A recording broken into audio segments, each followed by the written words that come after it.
The big question on everybody's lips that does follow African football is which 9 countries will be qualifying for the 2026 FIFA World Cup that is next summer in the USA, Mexico, and Canada. Of course, Africa has 9 solid slots ever since the World Cup was expanded from 32 teams to 48 nations. The qualifiers are currently ongoing. We are done with the 6 match days with 4 match days to go. And of course, only the group winners will be qualifying for the World Cup directly. And the 4 second best placed teams will need to go into a qualifier. And you feel that probably that might be very hard for any African team to sneak into USA, Mexico, or Canada. But of course, joining me to dissect all matters of the African qualifiers is Mr. Shafiq Tiaga, who I don't know which team he was supporting at the World Cup growing up, especially since Uganda we never even got close of trying to play at the World Cup. Sadly, I don't know when. I don't know when. As a nation, we'll get to witness our boys at the World Cup. I know it will be a proud moment. I've seen a couple of debutants at the World Cup and what it means to them. One that really stuck with me was that Panama debut against England. Was it 2018? Yeah, 2018. In Russia. And they had to stop a news bulletin to watch their national anthem played at the World Cup for the first time. And the gentleman who was reading the bulletin was left in tears. He was broken down to tears. And I don't blame him. Yeah, I envisaged what it meant for me to watch a local lad that you've just watched here growing up. Probably. I mean, for me, that bit of the national team, Shafiq, I've been at the Olympics and the Commonwealth Games. I've also been at the Africa Cup of Nations. The sound of your national team playing at a stage like that hits differently. I'm telling you. So for somebody to shed tears live on TV when your national team is playing, you wouldn't really blame them. True. But which teams did you grow up cheering at the World Cup? Or you're the people who are cheering all the 5 African teams at the World Cup? Of course, because you watch the stories, what stories unfolding for Africa, because most times we've gone there with it's I don't think there's a tournament that has ever come when an African nation is a favorite. Obviously, we are favorites to leave after the group stages, to be knocked out by the group stages. But every time we've seen a story unfold for Africa, it's been incredible. The challenge has been getting to the quarterfinals, rather semi-finals, until Morocco did that recently. So I enjoyed that story.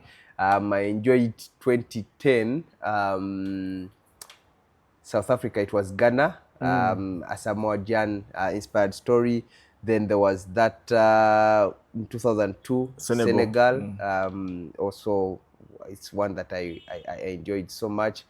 Apart from that, the other tournaments have really been a bit of a low point because we've not had so many high-flying African nations. Well, Shafiq, the qualifiers are ongoing at the moment. Of course, they are now taking a break and they don't return until September when we shall be having match day 7 and match day 8. Then I think it's October where we shall be having match day 10, match day 9 and 10. Then we are told that the draw will actually be happening this year in December in the USA. But looking at Group A, Egypt, of course, leading the group on 16 points after 6 games. They have won 5 of those, drawn just 1. In second position is Burkina Faso on 11. Then, of course, the other members of the group, Sierra Leone, Ethiopia, Guinea-Bissau, and Djibouti. But you feel that this is Egypt's group to lose, much as you still have 4 games to go. But you feel that they have enough, first of all, to make sure that they pick the results that they need and hold off Burkina Faso for them to qualify for their 3rd straight World Cup. And their 1-0 victory over Sierra Leone this week only helps them because it maintains that 5-point buffer between them and Burkina Faso, who are the closest runners to them. 11 points for Burkina Faso, 16 for Egypt. And I don't think with Mo Salah about to retire from the national team. Really? About to, Okay. because at the age he is, I don't think he still has 10 more years to play. I think and I feel that this is something that he needs for himself, but also He for needs to keep around until the 2027 AFCON. We want him to yes, keep around. obviously. He'll be around for the 2027 AFCON, but in 2026 he'll want to play at the World Cup. At Probably least. his last, so Yeah, probably second his last. last World Cup with Egypt, and they've done so well so far. There's only that one draw that's stopped them from having a perfect run to this point. And if you look at what the other opponents are in the group, Sierra Leone, Ethiopia, and Guinea-Bissau and Djibouti, Yeah. I don't think any can come close to the two powerhouses at the top. That is Burkina Faso and Egypt. And with that daylight between them, then you're confident that Egypt does have almost a toe into USA 2026. Shafiq, looking at Group B, this is where the Baganda say waliwo kulya nokomba esowani, or what you would want to call survival for the fittest. Of course, DR Congo leading this group, coached, I need to emphasize, coached by former Uganda Cranes coach Sebastian de Sabri on 13 points. Senegal, who probably people looked at as favorites when the group was first announced, as second on 12 points. Then, of course, you have Sudan also on 12 points. The other teams are Togo on 4, South Sudan on 3, and Mauritania on 2. And you feel that it is between these three teams, and any team can go to the World Cup. DR Congo, you'd want them to, you probably feel they would want to hold on to this. But then Senegal and Sudan, and do you feel there are those draws that Senegal did that they shouldn't have done? They have a barren draw against Sudan in Libya. They have a 1-0 draw against DR Congo at home in Dakar. You thought they should have won that tie. But then they also have a barren draw rather against Congo, against Togo. But they are playing second fiddle to DR Congo at the moment. Yeah, case of the X, and also I think the case of the one that got away. Because if you remember, when FIFA announced that Uganda will try and qualify for the World Cup in 2026, in their strategic plan, I think Disabri was the coach then, if I'm not mistaken. So could it be that if he had held on to him, probably he'll be the one leading us to the World Cup, given the fact that he's doing that, he's probably almost doing that with DR Congo, but that is a very close group. I think Senegal have run themselves into a bit of trouble. They've allowed their by not winning games they are supposed to win. Yeah, by not winning games they are supposed to win. In fact, their most recent was against Sudan, if I'm to check here quickly. Yeah, it was a barren draw against Sudan. Yeah, it was in Libya. Yeah, because that's where Sudan hosts their games from. Yeah, before they defeated Togo 2-0 to probably get themselves back into the picture. But that is an exciting and exciting group that obviously everyone will be looking forward to, because DR Congo's story at the World Cup is one that's very fascinating and interesting. They've appeared there once. Weren't they the first African team? Yes. As Zaire then? Yeah, as Zaire. And when they got there, they did something that almost Africans will want to do. We wait at the moment where we have the upper hand for us to say we are not going to do this, so that probably tell us the story. So there was a problem with player bonuses at the World Cup. They were promised something they were promised something which I think they didn't get, and by the time they got to play their final group game, they were told that they shouldn't return to Congo. So there was, if they don't win or stuff like that, yeah, they had lost the first two. There was a bit of chaos, and in that game as well.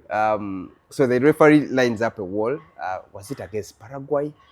Vian is the one with this bit of information because he was there. 1976 World Cup, if I'm not mistaken. Either 74 or 78. Yes, 74, 78, one of those two. So the referee lines up the wall, and he blows the whistle. Before he blows the whistle, a player from the Congolese wall runs and kicks the ball. So it's one of those things that it will be interesting to see what Congo, when they return. The times have changed. Yeah, obviously. times have changed, obviously. But Sudan, Shafiq, that's where I was going. I don't know what business Sudan has doing in such. This is a country that has a civil war right now. Exactly. Their national team does not play games at home. They play in Libya. Their top 2 clubs play in the Mauritanian League. Actually, one of them, Al Odoman, are vying for that title. Recently, they qualified for the Africa Cup of Nations. And here they are on the verge of qualifying for the World Cup. If they can win all their games and those above them drop a few points. Yeah, they've played so well. I was also quite amused by what they've been able to do in this qualifier, because I think at the start of when the draws were made and we looked at this group, where most of us thought, okay, DR Congo, Senegal is the big gun in there. DR Congo will give them a run, and then the rest will be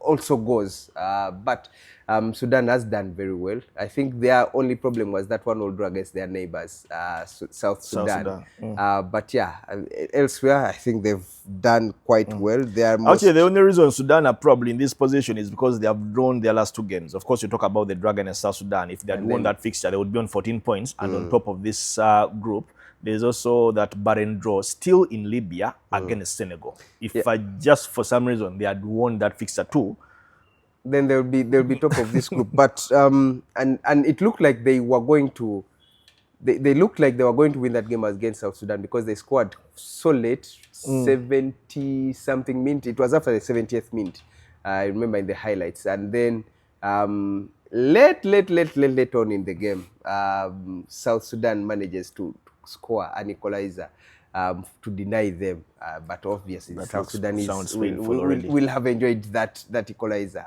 on the day. And of course, you talk about the emotions that run through people's minds when they get to play at the World Cup and stuff like that. So with what is happening in Sudan, just imagine if they go to qualify for the World Cup today. How much it will be huge. It will be very, very huge for the nation. With what they are going through at the moment, and obviously for the past couple of years, it will be good. There are so many subplots in Group C, Shafiq, where South Africa are leading on 13 points, Rwanda second on 8 points, Benin third on 8 points, of course separated by goal difference, Nigeria on 7 points. Nigeria have only won 1 fixture, and that was their 2-0 victory over Rwanda on match day 5. Then, of course, you have Lesotho and Zimbabwe. It looks like South Africa are running away with this one. But there's an interesting detail of Nigeria taking them to FIFA, wanting their 3 points that they got off Lesotho taken away from them. They won that game 2-0. But in that fixture, they fielded midfielder Teboho Mokoena.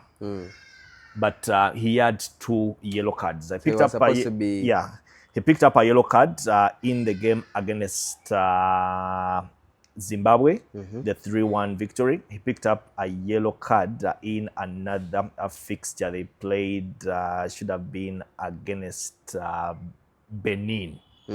So he wasn't supposed to play the game against Lesotho, but he played that game and they won that fixture. So Nigeria want 3 points deducted of South Africa, awarded to Lesotho. That will bring South Africa back to 13 points. But at the time Nigeria started making noise, they hadn't played their game against Zimbabwe. So they were making noise in the event that if they defeat Zimbabwe at home, they go on 9 points. If 3 points are taken away from South Africa are on 10, and they are just 1 point behind South Africa. So the ticket to the World Cup is wide open. Exactly. Unfortunately for them, they drew 1-1 with Zimbabwe at home. South Africa, of course, did win their fixture against Benin. They are on 13 points. So even in the event that they take the 3 points away from them, they are still on top of the table on 13 points, and Nigeria, rather on 10 points, and Nigeria are still 4th on 7 points. Nigeria has made a hash of this qualifying campaign because they've been one of the teams in form on the African continent over the past year, but for some reason they don't look like they can see out results. I mean, they didn't pick their first win until match day 5 against Rwanda, and that also came via a bit of luck, because Victor Osimhen, who scored that goal, What luck are you talking about, Shafi? no, he picked up the ball at the halfway line. The first, but, the second. Should The have first been was a set piece the of second, Ademola Lookman. the second in It added was time. poor Yes, defense. because it was poor defending. exactly. Goals come from mistakes. I understand all that, but you see, Rwanda gave them a gift for the second goal. But up until that point, Rwanda looked like, Nigeria looked like they needed to just survive until the halftime break, to go in there and reorganize, re-strategize, and then come back for the next 45 minutes, because Rwanda had really given them a good run for their money. But then when that goal obviously came, the second goal, it changed the whole tide of the game, and Nigeria eventually came out unscathed. But against Zimbabwe, it was completely different. They took the lead 70th minute.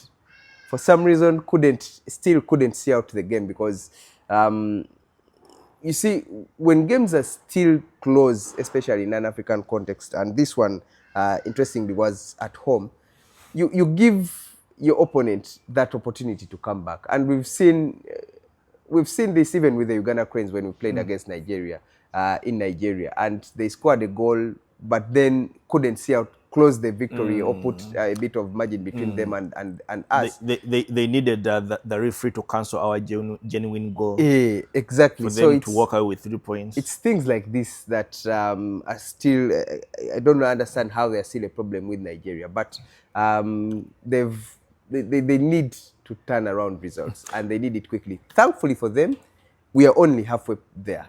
So they still have 6 other games to play, to make sure that 6 other games to play to make sure that actually they qualify four for the other World games Cup. to play. Yeah, But- 4 other games to play. But Shafiq, you are South Africa.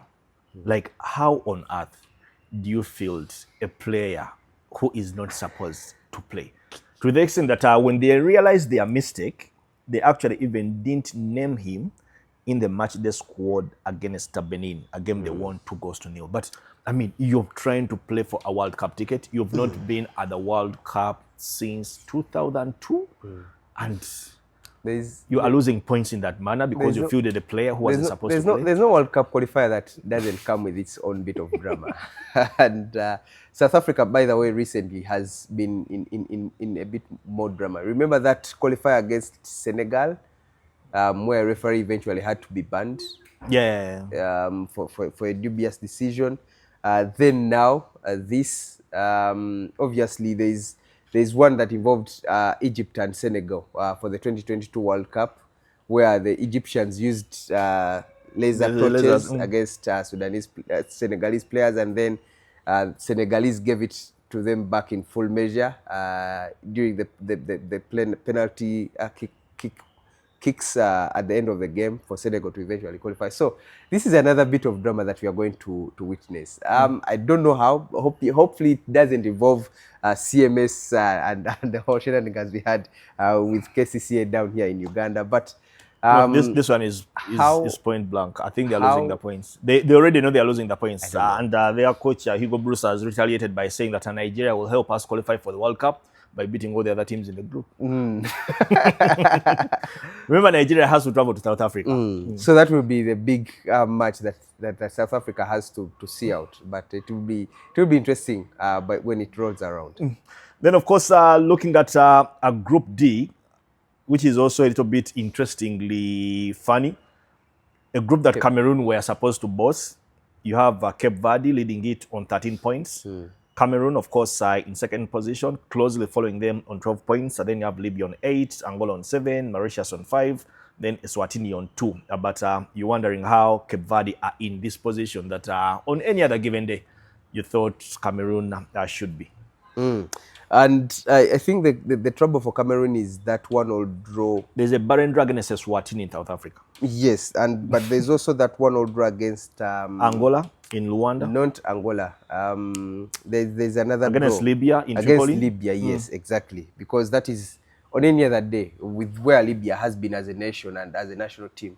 It's a game that you should be winning. So that's probably one that's allowed Cape Verde to really come back through.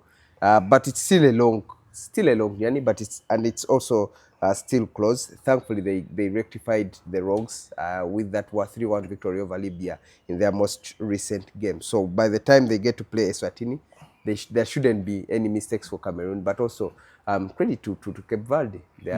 What a story if Cape Verde get to qualify for the World Cup ahead of what Cameroon. What a story that we could be witnessing in 2026. Group E has Morocco, who have won 5 in 5. Group E has only 5 teams. Eritrea with group. They have won 5 in 5. And the second place in this group is Niger on 6 points, Tanzania on 6 points, Zambia on 3, of course, Congo on 0 points. But looks like there's no debate here. Morocco will be running out with this one. Nah, I don't think there is. Morocco has been heads and shoulders above the rest.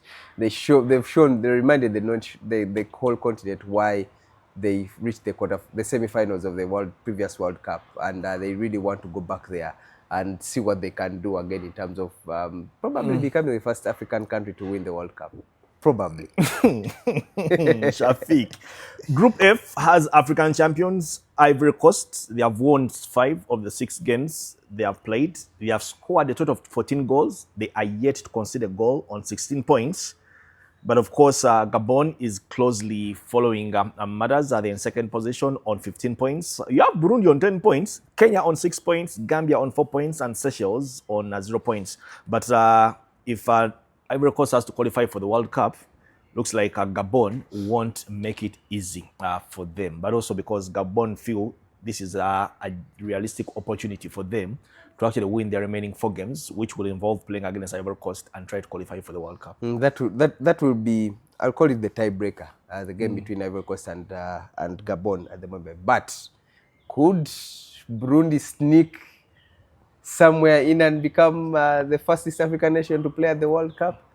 They've had a very good qualifier. I don't think points Burundi from, will. Okay, they're having a good run. Yeah, they have a good run, and they still have mathematically they still have the chance if Ivory Coast get to drop points here and there.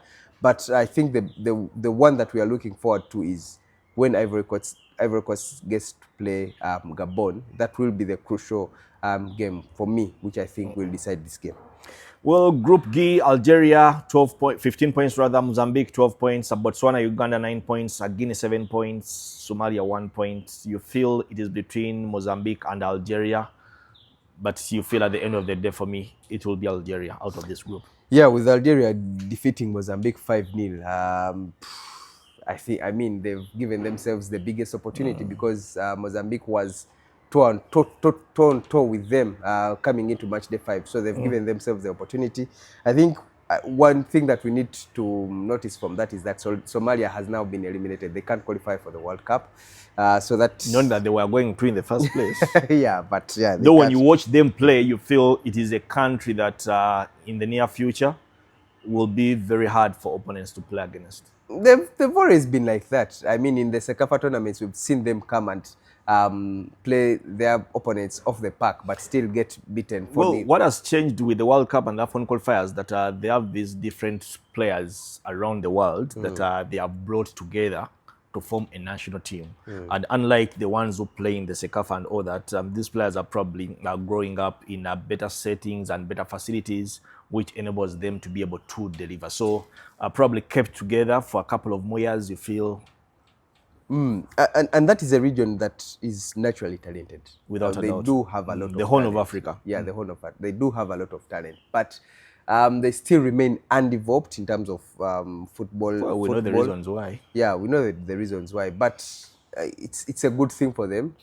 They just need to keep their national team close. But and who knows, before you get to aim for the World Cup, probably need to first qualify for the AFCON. Well, you have Group H, where just like Ivory Coast, Tunisia leading this group.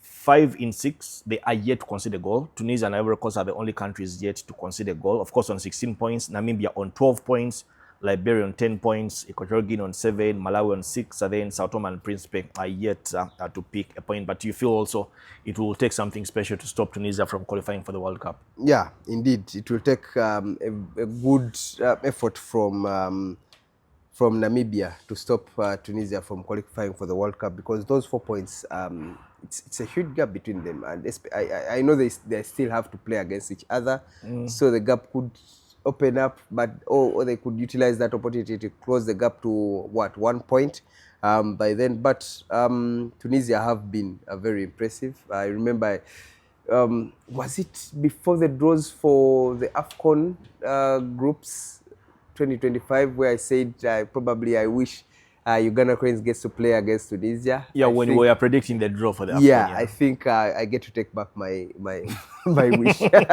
We have them. Yeah, in we the do. AFCON We do. draw, We do have alongside them. Nigeria and Tanzania. We actually open up against Tunisia. We do have them, but I take back my wish, because they've been impressive. They've played they've played well, and they've had some really impressive results. Well, Shafiq, lastly, Group I, Ghana, after having a very terrible run as they tried to qualify for the 2025 Africa Cup of Nations, which they failed to qualify. Looks like they are rejuvenating themselves. They are on top of Group I. They have won 5 of the 6 games they have played, scored 15 goals, conceded only 5 on 15 points. Comoros in second position on 12 points. You have Madagascar on 10 points. Mali, disappointingly, 4th position on 9 points. Then, of course, Central African Republic on 5 and Chad on 0 points. But what a run Ghana is having in the World Cup qualifiers. Their new captain, Andre Ayew, has been involved in 9 of the 15 goals they have scored. Scored 4 and assisted 5 times, including a hat-trick of hat-tricks in that game that they defeated Madagascar 3-0. They need this. It's a bit of a lifeline for the Black Stars, because the nation was almost going berserk for them. For failing, first of all, getting knocked out of the group stages, and then failing for to the qualify. 3rd straight championship, by the way. Yes, and then failing to qualify. So there was a bit of there were so many questions asked of Ghana then, but now this gives them and the team a bit of a lifeline. If they can get to the World Cup, I know there are still question marks over them, but now that they don't have, looks like they have it together. Yeah, now that they don't have the AFCON, I think they've done a bit of soul searching within themselves. They look themselves in the mirror, and the players realize that they must do something for their nation, and they are doing it. 3 points is not a huge gap. It can between them and Comoros. Yeah, between them and Comoros, but still, Comoros is not a nation that you look at and say, well, they can put on a run of, let's say, 5 consecutive Does victories. this show how much African football has developed? I mean, you're talking about the other group where Cape Verde are leading a group that has Cameroon, and you're looking at Group I, and you have a country like Comoros actually keeping pressure on Ghana, just like you have the other groups where teams are actually in positions where you didn't expect them to be when the draws had just come out. Yeah, it does, and I think it also, what we were witnessing also in a way vindicates CAF and their decision to say that all the 54 nations in Africa will be drawn in pools straight. There will be no first round and second round qualifiers. So it means now that countries get to play more games in an international cycle. So that means their national teams are more involved, and there is more competition there are more competitions happening. So it helps also to improve the level of some of the national teams. But nations like Comoros over the recent years have really risen from 2019, where we, as a nation in Uganda, we knew even us could steamroll over past them in an AFCON qualification campaign. To them now having coming close to qualifying for the World Cup, because even if they don't, Clive, we have Ghana? No, if they Comoros, if they don't qualify, and the others, yeah. they don't qualify top of their group. I think among the four nations that second place teams, they could be in them or close by. By the way. So that again shows you how much they've improved as a footballing nation. Well, of course, the qualifiers don't return until September, and we'll be closely following and monitoring to see which African teams. I feel between match day 7 and 8, one or two or even three teams might have sealed the qualification. Obviously, Morocco. I think Morocco to the will World be. Cup. Morocco will be one of those. Well, but of course, thank you for being a part of this episode. Clive Chaze is my name. I've been in good company of Shafiq Chiaga. In case of any queries, in case of any clarifications, don't hesitate, by the way, to put your submission in the comment section of this link. But yes, we do appreciate the likes. We do appreciate those who share our content. And we encourage you, if you are yet to subscribe, please subscribe, and catch you again in the next episode.